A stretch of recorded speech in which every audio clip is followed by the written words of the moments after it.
Maayong adlaw sa inyo tanan mga kasyat puno, no? Repair tayo ng emergency light mga kasyat puno. Kasi may ang complaint dito ay hindi na daw iilaw yung emergency light nila. Ito, ipa-repair nila sa amin. Ito mga kasyat puno, no? Titingnan natin, i-check natin. First, i-check natin yung battery. Itong battery mga kasyat puno, basta mag-ano tayo ng battery, i-check natin ang battery, tatanggalin natin yung nakakonect ng wire. Ito siya ang may 2.2 value, 2.4 volts mga kasyat puno, DC direct current mga kasyat puno, no? Itong battery na to, sa original voltage niya po ay 12 volts. Ito ang dahilan na hindi iilaw yung emergency light natin kasi mahina na battery natin, busted na. Papalitan natin. Dapat papalitan natin yung battery. Ibabalik natin yung connection. Testingan natin kung lalagyan natin ng power itong battery. Mag-charge ba? Okay mga kasyat puno, lalagyan natin ng battery. I-ano natin ang buwan, at saka kunin natin yung yung voltahe.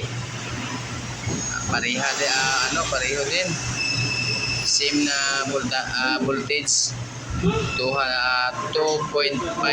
volts.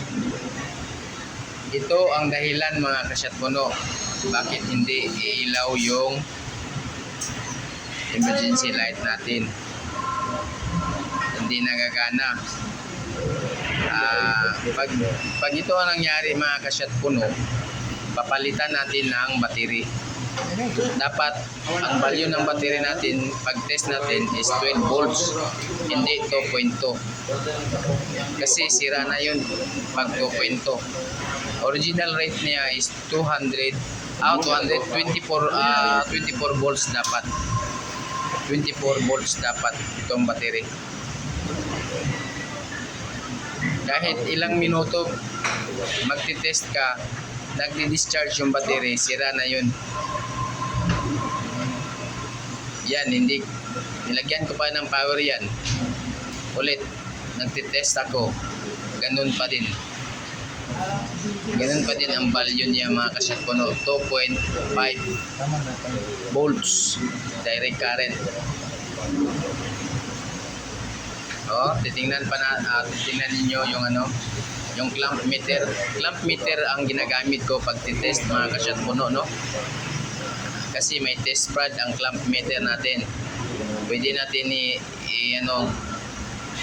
i-multitester yan.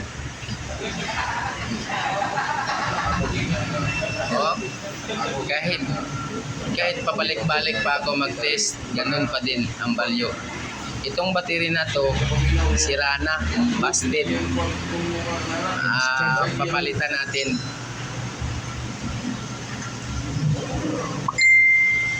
Yung nag-complain dito mga kasyat puno, sila ang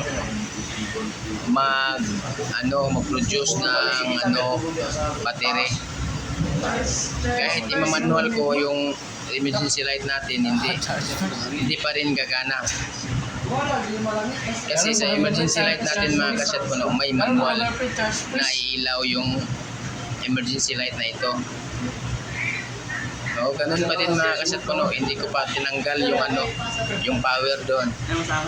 Ganun pa din, ganun pa din. Hindi na